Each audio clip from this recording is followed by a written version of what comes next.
Alhamdulillahilladzi hadana lihada wa ma kunna linahtadiya laula an hadana Allah. Alhamdulillahilladzi bi ni'matihi tatimmu shalihat. Nahmaduhu ala ni'amihi wa amtinanihi. Wa nusalli wa nusallimu ala rasulih. Arsalahu mubashiran bil jannati daril muttaqin wa nadhiran bin nari daril fujari wal munafiqin. Allahumma salli wa sallim wa barik alaihi wa ala alihi wa ashabihi tahirin wa man tabi'ahum bi ihsanin ila yaumiddin, amma ba'd. Segenap karyawan dan karyawati Rumah Sakit Islam Aisyah, segenap pengunjung baik laki-laki dan perempuan, muslimin dan muslimat, dan juga segenap saudara-saudaraku yang sampai hari ini masih berbaring. Mudah-mudahan Allah Subhanahu wa taala memberikan kesembuhan dan kesehatan kepada antum semuanya. Dan kita yang sehat, semoga Allah Subhanahu wa taala menjauhkan kita dari semua perkara yang tidak baik, baik lahir maupun batin. Ma'asyiral muslimin rahimakumullah, kita bersyukur Allah Subhanahu wa taala kembali mempertemukan kita dengan Ramadan. Ketahuilah bahwa Ramadan ini adalah tamu Allah. Tamu Allah yang sengaja dikirim oleh Allah untuk bermalam di rumah kita selama kurang lebih 1 bulan. Maka kita termasuk orang yang dipercaya oleh Allah untuk menerima tamu Allah ini. Oleh karena itu, jadilah tuan rumah yang baik, agar tamu Allah yang namanya Ramadan ini merasa tenang dan nyaman selama berada di rumah kita.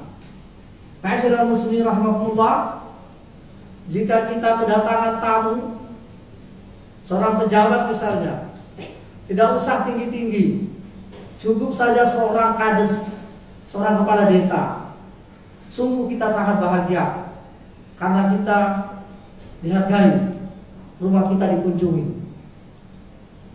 Apalagi yang datang seorang kepala daerah, taruhlah wali kota, kita merasa dihargai. Apalagi yang datang seorang gubernur, seorang menteri, apalagi seorang presiden. Mungkin rumah kita sudah kita tata rapi 1 bulan sebelum kedatangan. Mungkin halaman rumah sudah kita sirami 1 bulan sebelum hari H. Mungkin bunga-bunga yang layu kita ganti dengan bunga-bunga yang segar, agar memberikan kesan yang baik kepada tamu seorang presiden. Saudara-saudaraku, sesungguhnya tamu Allah yang namanya Ramadan ini itu jauh lebih mulia daripada seorang presiden, apalagi seorang kepala desa. Ini tamu Allah yang mulia. Oleh karena itu, marilah kita menjadi tuan rumah yang baik. Bukalah pintu hati kita untuk menerima tamu Allah ini. Tuan rumah, jika dia memberikan pelayanan yang terbaik kepada tamunya, pasti tamu yang baik akan merasa bahwa dia dihormati, maka dia akan meninggalkan cenderamata yang luar biasa, bahkan mungkin jauh lebih mulia, jauh lebih berharga dari pelayanan yang diberikan. Apa kira-kira cenderamata dari tamu Allah ketika dia nanti pergi itu? Itu adalah kelezatan dalam hati kita, kenikmatan dalam beribadah, kenikmatan dalam mengamalkan syariat. Itu kenikmatan yang tiada tara, yang hanya bisa dirasakan dan tidak bisa diungkap dengan kata-kata. Kenikmatan, kelezatan iman, zaka halawatul iman, merasakan manisnya iman. Sehingga kepergiannya Seandainya itu bisa ditangisi. Sehingga kepergiannya sangat menyedihkan. Karena pengennya dia selalu berada di rumah kita, selalu berada di tengah-tengah kita kalau bisa 1 tahun. Itulah tuan rumah yang baik. Namun ada juga tuan rumah yang kurang baik, yang merasa tertekan kedatangan tamu namanya Ramadan ini. Dia merasa berada di dalam penjara karena dia tidak bisa ini dan itu. Dia tidak bisa melakukan suatu hal yang biasa dia lakukan setiap hari. Misalnya, ketika sebelum tamu Allah ini datang, setiap pagi apalagi akhir pekan, Sabtu atau Minggu, setelah sholat subuh, dia nongkrong, dia duduk-duduk di beranda rumah. 1 jurus kemudian meluncurlah Ji Syamsu atau GP atau LLIs atau Marvel. 1 menit kemudian keluarlah sang istri tercinta dengan membawa 1 gelas kopi hangat, kopi kapal api. 5 menit kemudian melintaslah koran-koran Jawa Pos. Kemudian dibaca, sungguh nikmat kenikmatan akhir pekan, sungguh kenikmatan pemandangan itu. Namun selama 1 bulan ke depan itu tidak akan bisa dia lakukan. Sehingga hatinya merasa tertekan, sehingga hatinya merasa di penjara. Na'udzubillah. Saudara-saudaraku, jika ada di antara kita yang seperti itu, maka segeralah istighfar. Itu berarti hati kita tidak legowo. Itu berarti hati kita tidak senang dengan kedatangan tamu ini. Itu berarti kita puasa sia-sia, puasa terpaksa.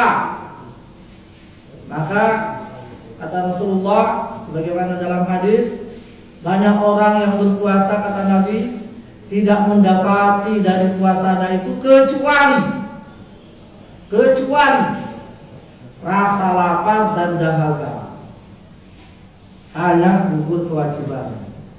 Perkara apakah puasa itu dicatat sebagai amal yang berkualitas, yang bisa diperoleh hasilnya di akhirat, itu persoalan lain. Ma'asyiral muslimin rahimakumullah. Maka Rasulullah SAW selalu mengajari kita untuk sejak awal memperbaiki niat. Innamal a'malu binniyat. Karena ini persoalannya di dalam, ma'asyiral muslimin rahimakumullah. Persoalannya di dalam. Apakah kita menerima apa tidak tamu Allah ini? Ikhlas apa tidak? Terpaksa apa tidak? Itu yang bisa menjawab adalah panjenengan masing-masing.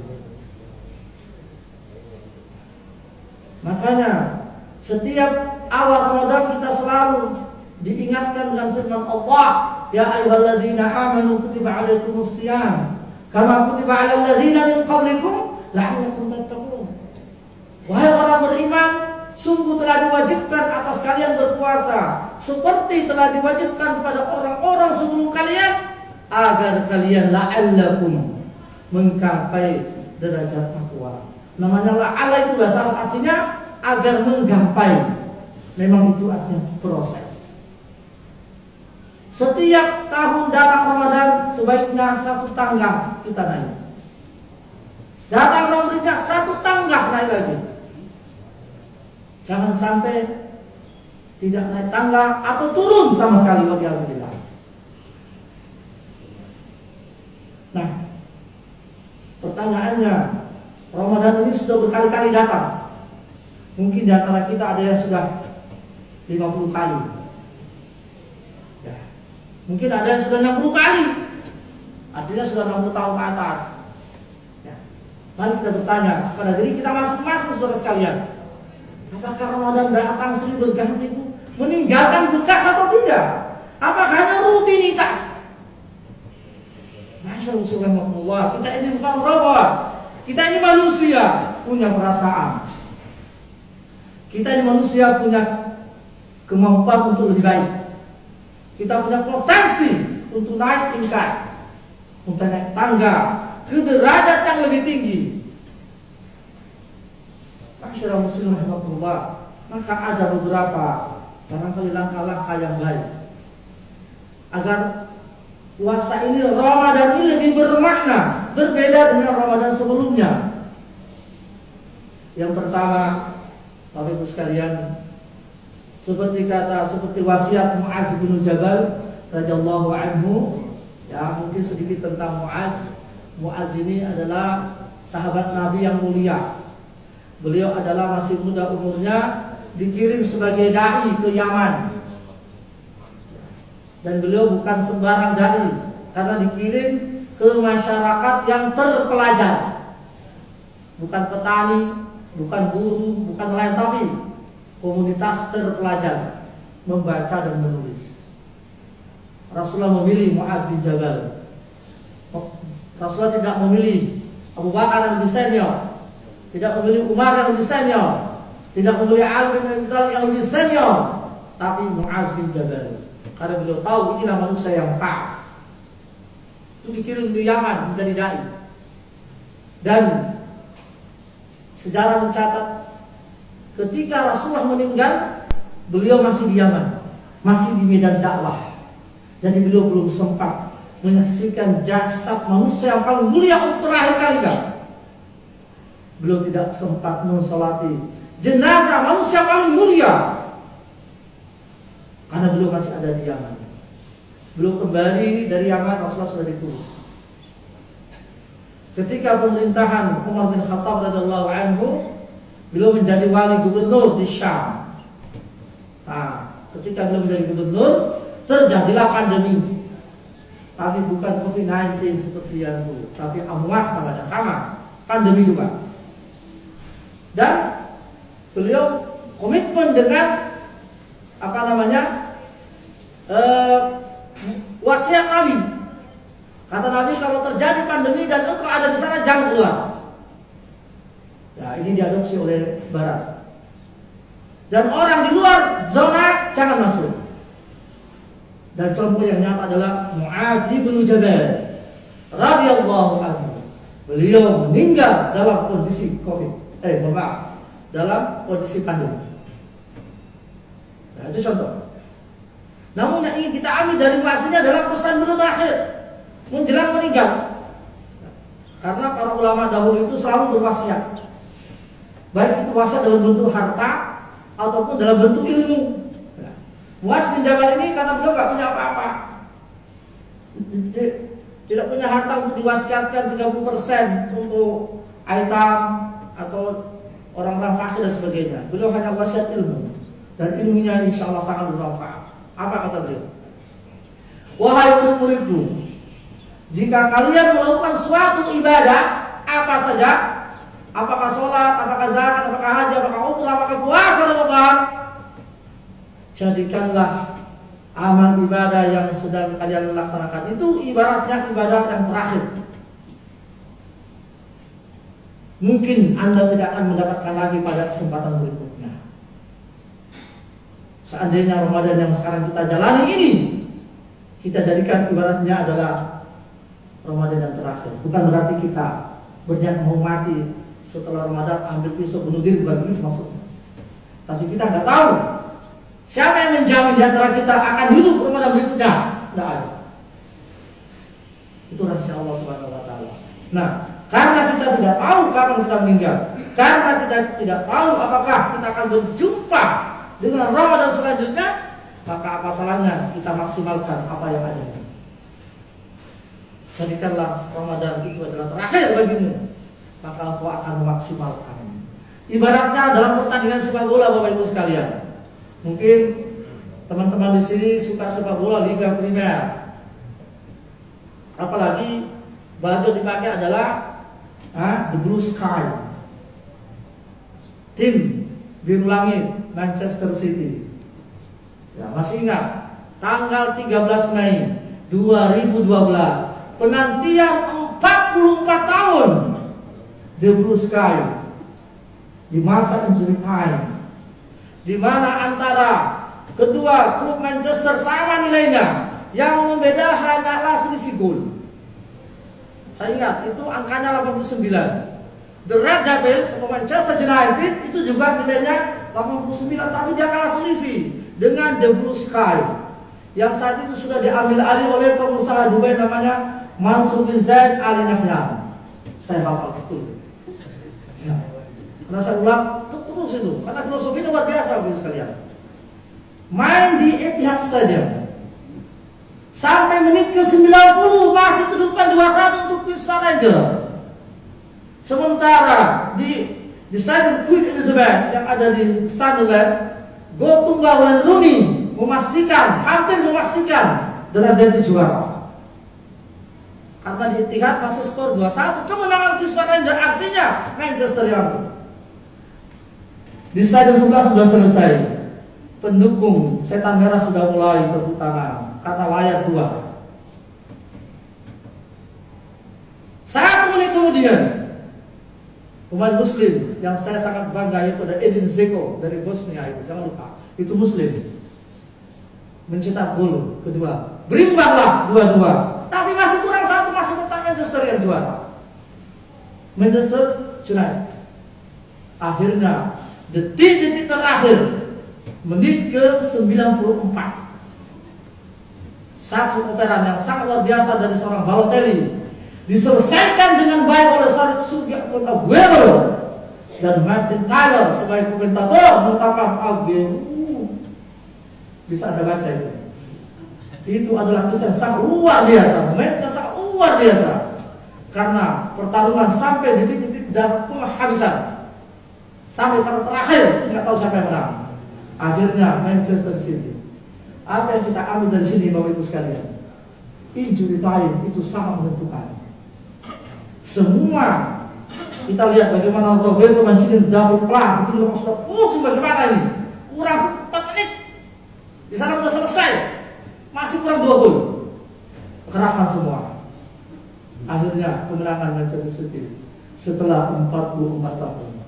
Artinya Bapak sekalian, betapa 1 menit per menit di bulan Ramadan sangat mahal. Inilah yang menentukan. Masyaallah subhanallah, jadikanlah sisa hidup kita adalah injury time. Jadikanlah Ramadan yang tersisa injury time. Kita arahkan semuanya. Membaca zikir, membaca Al-Quran, berzikir, salawat Nabi, dan seterusnya. Apapun yang bisa kita lakukan, kerjakan. Baik itu amal sosial maupun ritual, baik bersifat materi maupun bersifat jasa. Alhamdulillah, di sini insya Allah lahannya untuk beramal, karena kita di sini menawarkan jasa.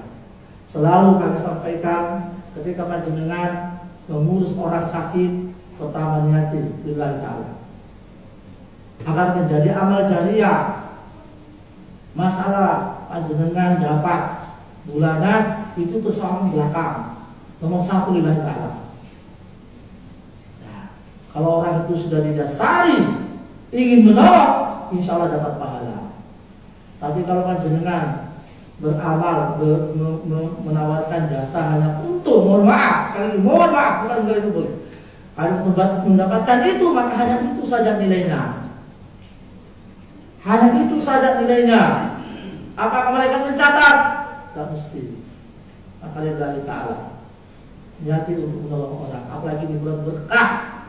Setiap langkah yang panjenengan lakukan itu adalah dinilai ibadah oleh Allah Subhanahu wa taala, dicatat menjadi amal jariah. Mudah-mudahan Ramadan ini adalah Ramadan yang sesungguhnya berbeda dengan tahun-tahun sebelumnya, dan mudah-mudahan Allah Subhanahu wa taala senantiasa mengawal hati kita untuk tetap istiqamah di jalannya, tetap melaksanakan ibadah puasa meskipun dalam keadaan pekerjaan ya rabbal alamin. Di bidang peranan mohon maaf. Assalamualaikum warahmatullahi wabarakatuh.